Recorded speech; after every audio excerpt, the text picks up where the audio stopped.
Right, so the Irish situation is something close to my heart, and I think it's quite an emotional topic.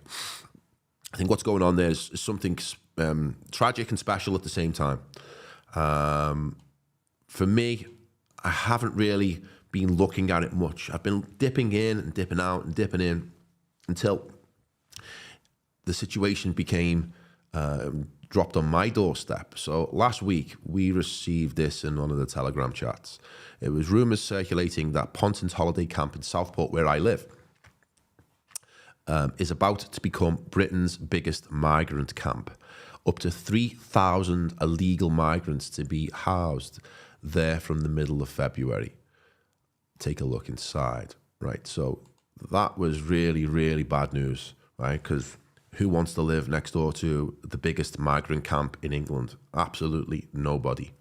And it's not like they're going to be 3,000 families, right? That's not what it is at all. It would be 3,000 fighting age men of unknown origin. We don't know anything about them. We don't know where they come from, what they stand for, what crimes they've committed. Are they rapists? Are they murderers? Are they thieves? I mean, who the hell are they? Are they going to be on our doorstep? So that for me brought home that it's coming to my doorstep as well. And, you know, we kicked into gear and tried to find out more and more information about it. And turns out everyone in Southport knew as quick as that image dropped. It was just viral around the whole town. And everyone was trying to find out what was going on. It turns out the MP realised that the local population were just screaming about it, and there was quite a lot of pushback, apparently, to the point where the Home Office then made this statement saying that they'd shelved plans to house asylum seekers in Southport Pontins. So it was at a really advanced stage. The negotiations were almost done, and the owner of Pontins is called Britannia Hotels, one of the worst hotel chains in the country. Absolute low tier. They own a hotel in Liverpool called the 𝗕𝗓𝗣𝗕, which used to be amazing, but it's been run into the ground by Britannia Hotels, owned by Andrew Langsman, who's another one who you should look up the early life of. But anyway, so it came close. It looks like that it was stopped in the 11th hour, but knowing the way these people are and knowing the way that they nudge, they will just try again. This is not going away. This is not going away for people across England. It's not going away for people across Ireland. So that really brought my focus in. I thought, okay, we've had a lucky escape there. What the hell's going on? So I started to look into it a little deeper, and starting to see the situation in Ireland, because anyone that's been following it recently has seen that the Irish people have finally said, no, we've had enough. They've taken to the streets. They're marching in great numbers. It's going on all over Ireland, is that they're saying enough is enough. And, you know, the government are doing the only thing they know and are calling them racists. The most ridiculous thing, how desperate it is. It's women, it's old people, it's children. It's just absolutely diabolical what the government is doing to the Irish people. It's outrageous. And it's great to see that the people have just had enough, and they don't care what names they're being called anymore. They're going for it. They're going to let that government know that they're the Irish people and they're not going to take it anymore. And it's rattled the elite. It's rattled the state. They're coming up with more and more desperate ideas, but they're also giving more concessions to the protesters. They're also starting to ramp up the authoritarianism too, and the tyranny, and starting to threaten people. We're going to put you in jail if you protest. You know, that's the level that we're coming to. But when they get to that point, when they're threatening you with jail because you're protesting the invasion of your country, then, you know, it's at the end game, isn't it? They can't sustain that for long because the people will just turn on them. But it's a really positive thing, and I want to just play this video. It's called Ireland is Full. I forgot the name of the guy. I'll put the name of the guy in the description, but it's a really good video. It's a couple of minutes, but just stick with it.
Absolutely fantastic. That got the hairs on my back going. What a fantastic video. Amazing to see the Irish people on the street like that. That is just inspirational, and you know, we should all be taking inspiration from what they're doing. The revolution, or the counter-revolution, is beginning in Ireland, and hopefully everyone else watching that can take inspiration from it and have a go themselves. It's just absolutely brilliant. I love it so much. But why is this happening? What's going on?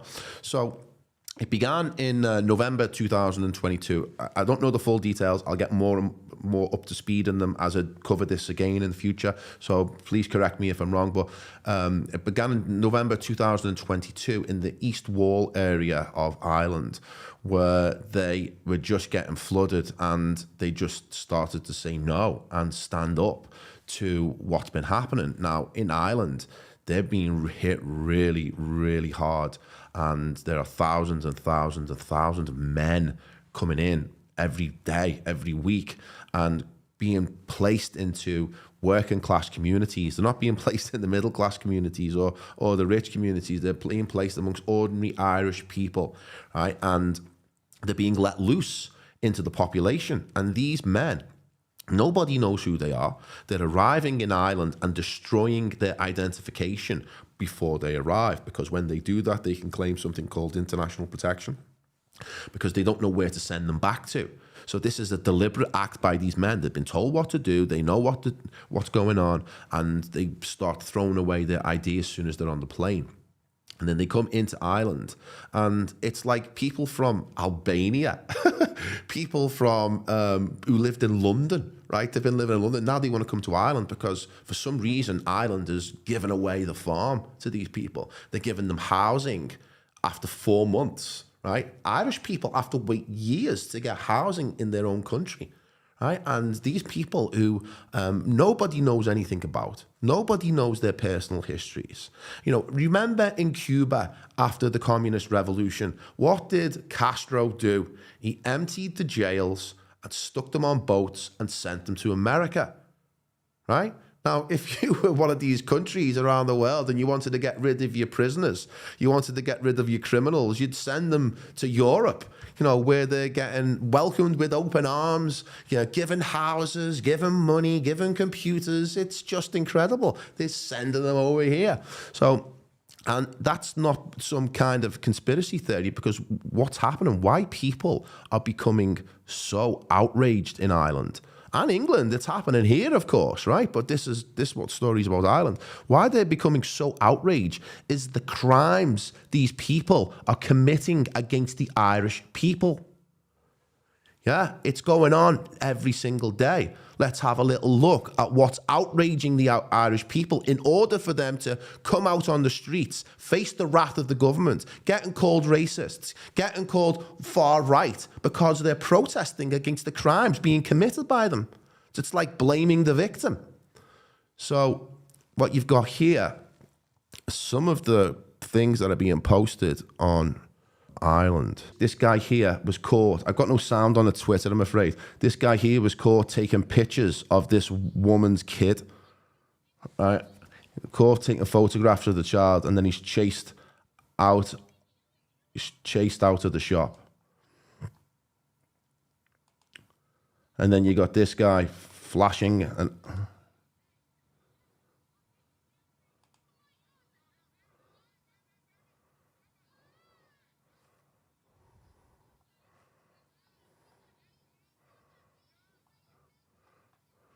And then we've got this guy here.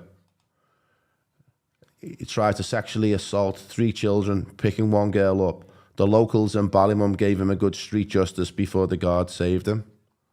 And it goes on and on and on. And this one here is... Hi girls, just to let you know, an attempted abduction of a young 13-year-old girl happened up at the Bluebell Lewis stop in Inchicore about 45 minutes ago. 3 non-nationals in a car tried to drag the young girl into the car. I know the family personally. The brother came up here to inform me of what had happened. I asked him to go to the police as well. Her uncles and that went over there, but look, they were gone. But just to let everybody know, your daughters are not safe walking around anymore. So the best advice is, keep our young daughters in, to be honest, very close on our doorstep. And we said these attacks were going to happen along the Lewis line because they have full range from City West to Tallaght to Cookstown.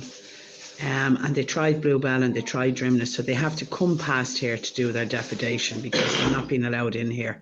So just to let you know, girls. This is just a few that I've picked up, but there's tons. I mean, there's tons of sexual attacks against women. It's happening all the time. It's getting to the point now where the Irish are having to form militias to protect their own communities because the police aren't doing it. The police are siding with the people who are coming in to rape, rob, pillage, and steal from the Irish people. It's fucking outrageous. So the Irish are starting to have to form their own militias in order to protect their children, their sons, their wives, their families, because they're faced with constant attacks and constant raids from these people who are coming in just to take advantage of the good nature of the Irish people, the good nature of the incredibly famous Irish people and their hospitality and the crack. But now they're having, because the government, their own government, it's not even the people who are coming in, they're just foot soldiers. They are just foot soldiers and pawns in the game. They don't know what's going on. They're just trying to take advantage of the situation. It's the people behind it. It's whoever's orchestrating it. These people aren't just coming in by accident. It's by design. Who's designing it? What's the purpose? Why is the Irish government turned on its own people? It's despicable. It's absolutely despicable that our governments just want to see us dead. It's unbelievable what's happening. Now, the Irish had enough. Took to the streets to voice their concerns, their fears, their outrage at the actions of a totally degenerate government. Right? And as is our right to go out and protest about these things, as is our right, we shouldn't have to then face from the Prime Minister of Ireland comes out and calls these people who are being subject to constant crimes, their children being raped, their fights and bullying and all this shit that's going on in Ireland at the moment, their own Prime Minister. I'm very concerned about the rise of the far right and indeed the rise of racism in Ireland. Refugees are welcome here. It's important that we have robust systems in place to make sure that we welcome those who are genuinely fleeing war and oppression and return those who are not. And I want people to be assured that that is what we will do. But the scenes that we've seen in recent days and recent weeks really aren't acceptable, and it's not the Irish way. Irish people understand migration. All of our families have been shaped by it, and we've been welcomed all around the world, and in some parts of the world we've been mistreated. As a country, we should know better. And the scenes that we've seen in recent days and recent weeks really must be condemned. It's not the Irish way of doing things. It's not in accordance with our history and culture, and certainly where there has been any violence or any breaches of the law, the Gardaí are on top of that. And we want to particularly make sure that protests don't occur outside people's homes. There are places where people can protest, but it shouldn't be outside the residence of vulnerable people, particularly when there are children in there as well. Absolutely outrageous. Outrageous that the Prime Minister would come out and condemn his own people, mothers, children, grandparents, older people, calls them racist and far right. What a despicable human being. And he says it's not the Irish way. The Irish have been involved in a bloody revolution for 100 years. Yeah, they've been fighting for their survival and their freedom for a long, long, long time. Yeah, so don't give us that about it's not the Irish way. The Irish way know how to fight and fight for their survival, and I'm sure they'll do it again this time. What a despicable person to come out and say that. Why didn't he come out and accept that they have got valid concerns and he's prepared to open a dialogue with the people? Oh, no. And he says they're going to send them back. I looked at some data, I haven't got it to hand, and it said something like 5,000 came in last year and something like 5 got taken back. Yeah. Now, of course, they use emotional language like refugees. And of course, we should help people from war-torn countries who are desperate. Of course, we should do that. But they're using that as a way to guilt trip us, to bring everybody else in who's not a refugee. They're not a refugee at all. Right? It's emotional manipulation. It uses emotionally manipulative words in order to cause guilt and shame in the population so that they can carry on with their dastardly deeds. No, the race card has been used as a weapon against our people for the last 50 years, so that it's caused people to be turned into a quivering mess and allow our countries to be totally and utterly invaded. It's not happening anywhere else, just in Western Europe. So what the hell is going on? Who's behind it? What's the purpose? What's the long-range objective? When is enough enough? Or isn't there enough? Is it unlimited immigration into Ireland until there's no Irish left? Is that what the end result is? No Irish? Imagine a world with no Irish. What a sorry place that would be. Gets me angry. So, in Ireland, the Irish people have to wait many years to get on the housing list to get a house. This revolting government plans to house asylum seekers after 4 months. So after 4 months, these people go straight to the front of the queue at the expense of the native Irish people who've built that country. They've built that country. It's their country. They have a share in the Commonwealth. It's outrageous. And then, obviously, of course, you have the usual suspects in Antifa who think that they are somehow on the side of good and virtue, are the ones who are resisting their own Irish brothers. It's mad. It's totally mad. And you think that the left, who are meant to champion the working class, they're meant to champion workers' rights, to make workers competitive against these oligarchs and capitalists who seek to exploit us at every turn, right? But when you flood the labour market with extra workers, it drives down the cost of labour. That's the whole point of the billionaire class, flooding the labour market to drive down the wages.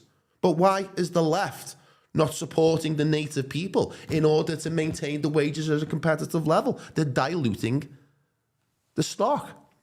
It's outrageous.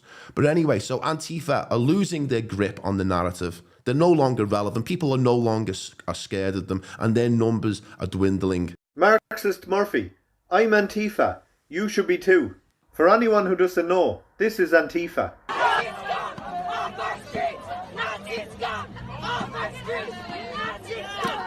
That's the Antifa. They're tackling that 95-year-old Nazi far-right bigot as she tries to cross the road. That's right, Antifa, you block her.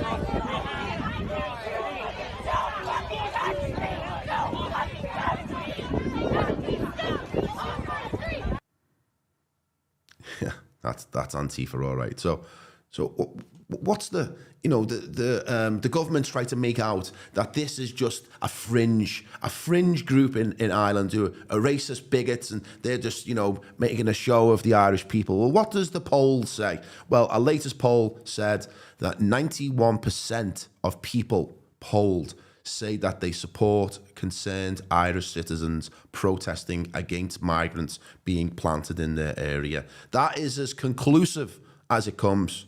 91%. And that's from The Liberal, which I believe is an Irish paper or Irish news outlet. So the government are going to feel the wrath of the people if this continues, because 91% is pretty much the whole country. So the tide is turning.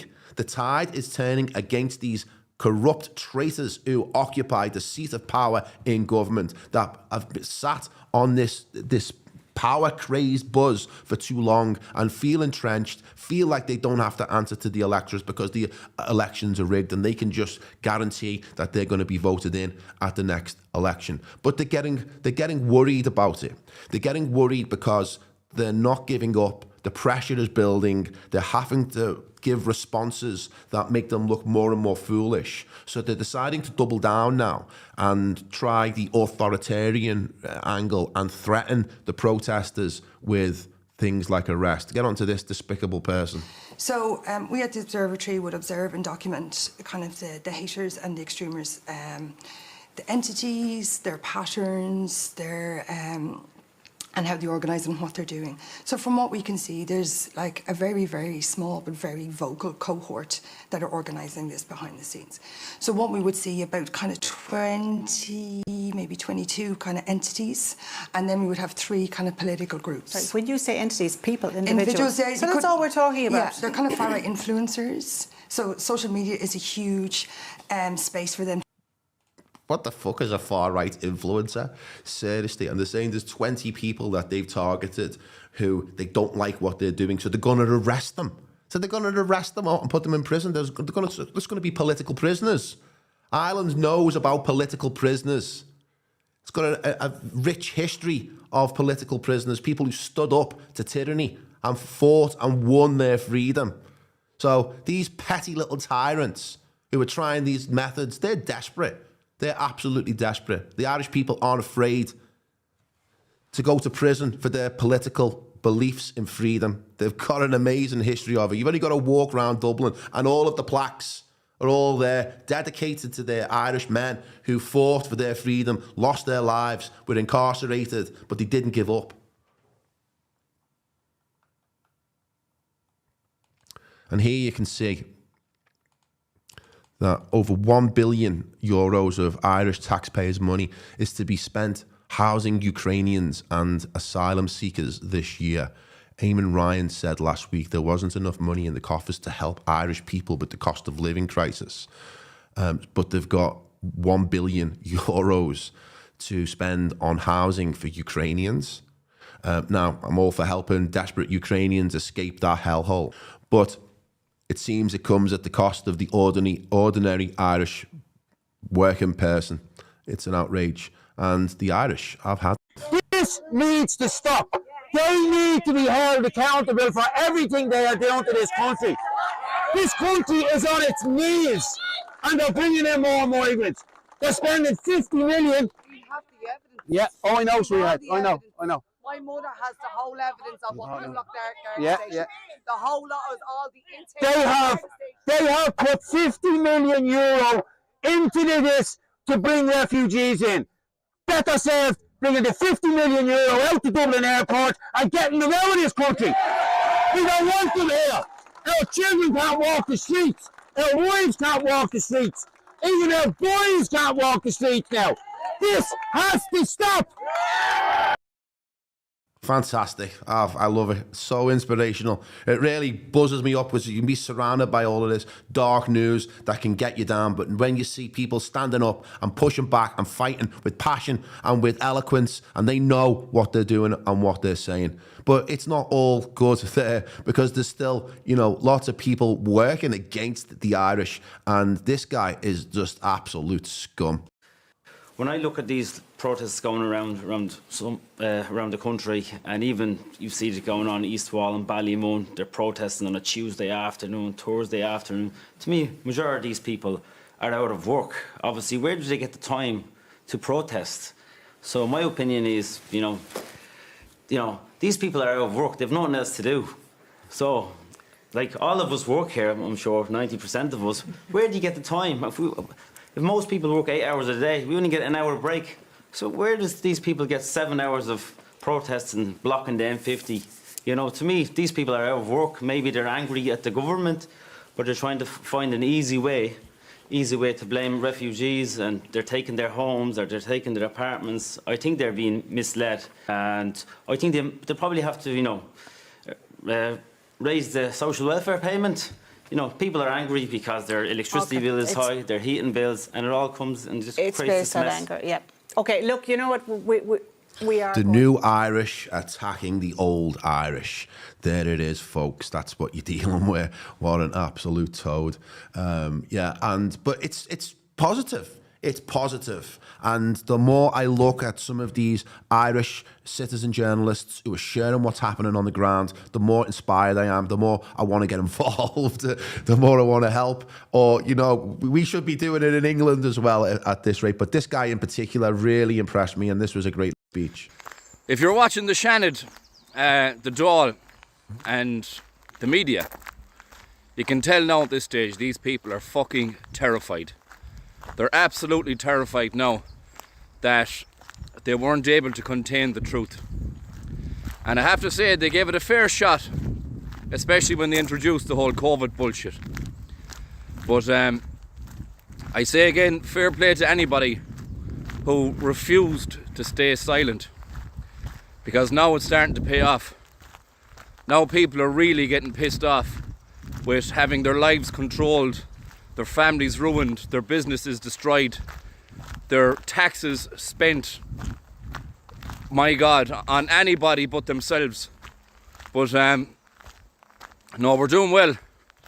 We're backing them into a corner. And he's right, because the more desperate that the government become, the more extreme measures they take, the more that people will rise up and push back against them. So they're in a bind. They're in a bind because they're going to have to take this seriously. They're going to have to give concessions at the very least. The Irish have just got to keep pushing, you know. And I think it's going to inspire a renaissance in the idea of national consciousness, of who we are, of where we're from, what our history is, what our identity is, and it's worth fighting for. It's absolutely worth fighting for, even though all seems lost.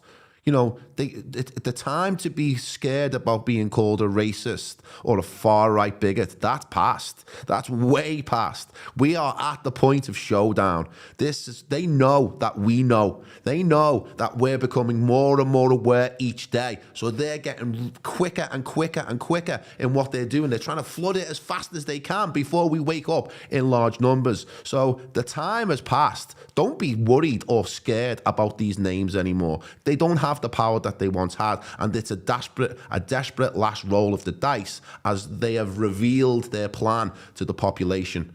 And when you think about it, that's what's happening in Ireland at this very moment, where you have the rebirth of a national consciousness on the streets of Ireland.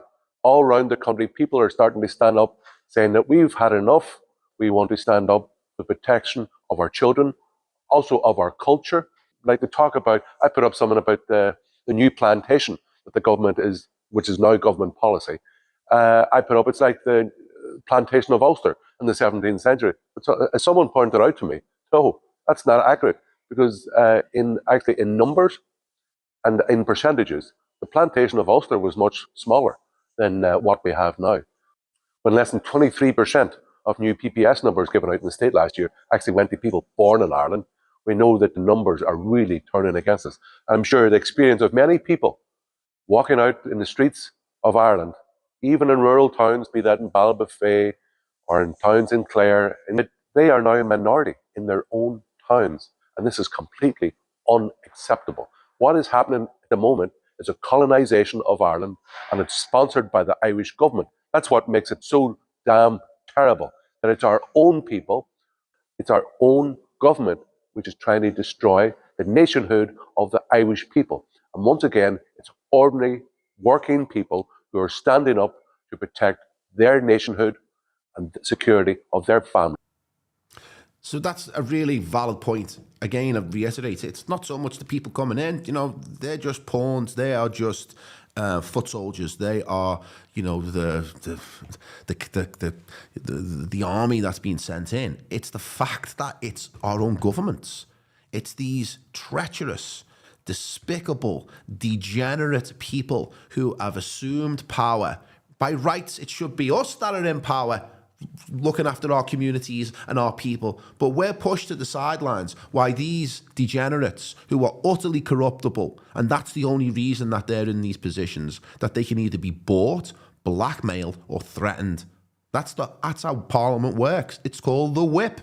They whip them into compliance, and only weak, corruptible, degenerate people would do that in the first place. And that's why it's easy for them to go out there and betray their own people, because they're ordered to do so. It's simple as that. They're ordered to do so. So until we can solve the problem of our own government and our own people being traitors against us, this is going to continue to happen. It's going to continue to happen, and it's going to get worse and worse and worse, because it weakens us every day as a political bloc. In a democracy, the majority rules. The majority takes away the rights of the minority. And we're being treated like a minority in our own countries. It's the showdown, folks. We're coming to the end game of this entire struggle, and it's backs against the wall time. But people are waking up. People are waking up en masse and pushing back, because now it's now or never. So I was really inspired by this, and I hope that Ireland is seen as kickstarting the counter-revolution in Ireland, England, Wales, Scotland, France, Italy, Germany, Spain, Portugal. Yeah, I hope it begins. And I'll leave you with this inspirational Irishman. Today we're talking to a real Irishman and someone in the money business about what's going on in Ireland with the Celtic Tiger and the banks are hurting so much, the downfall. What's the story here? Do you really want to know? I'd love to know. Well, I'll tell you, it's like what has happened all over the Western world for the last 20 or 30 years. Greed, and more fucking greed, and cheap money. And in Ireland, it's a tragedy what happened to the Tiger. We have, I'd say, 4 causes. We had a stupid fucking government. We had a regulator that was asleep at the wheel. We had very deceitful and conniving and corrupt developers. And, of course, above all, wanking fucking bankers. Wanking bankers. We had these arseholes that for the last 20, 30 years are getting these massive bonuses, these employees and directors of banks, on the misfortune of the working class. You know, if you and all these arseholes should be thrown in jail and the keys thrown away for the rest of their life. And you know, sir, if you went in and you're unemployed and you wanted to take a loaf of bread out of a store or a supermarket to feed your family, guess what? You'll be up in court for it. These assholes are living all over the world now on the backs of the misfortunate working people. And who's going to pay for all this? We've mortgaged the next generation or two. Who's going to pay for it? The working man. We got the labourer, the small farmer, the fisherman, the nurse, the teacher, the policeman, the fireman, the plumber, the carpenter. Fuck's sake, man, this is a joke. So I'm sensing a wee bit of discontent? You are indeed, sir. Oh, what a legend. What an absolute legend. The Irish Tiger is awake. The English Lion is not far behind. So I love that so much. But I just wanted to touch upon what's at stake. You know, what's at stake for us is that this is my great-granddad. And this is him in the middle with the moustache without the hat. This is him with his buddies. The last photo before they were deployed into World War I. Now, he came back, fortunately, and he survived. And I'm lucky to be here. I don't know how many of his buddies could say the same, because that terrible, terrible, outrageous, obscene war just saw millions of our men sent to death, young boys, kids. I mean, look at the age of some of these lads here. Never to come back, never to come home, fighting pointless wars for bankers. You know, but they did it, and I'm so proud that he did it. And he lived to tell the tale. He lived to sire his legacy. And in some ways, we're all here because our ancestors survived these terrible, terrible wars. And this is my granddad. This is my dad's dad, William Easman. And he was a sergeant in the RAF in Calcutta. And I'm thankful he made it back as well. You know, I've got two close ancestors who survived the Great Wars. And, you know, I wouldn't be here if they didn't. And I wonder how many of us can say the same, because all of our men were sent to these crazy wars. But it feels like this is our time now. It feels like this is our time to fight for our countries like they fought for ours in the past. Yeah. So that's it. That's all I've got to say on that topic. I'm sure we'll come back to it again because it's something I feel quite passionate about. And I think it's something that we've got to tackle. We've got to talk about. We can't be afraid of the names and the attacks and the smears on our character and the attempts at libel, the attempts at defamation, the attempts at trying to ostracize us and turn us into pariahs just because we're outraged at what's happening in our countries. That moment has passed. It's truly passed.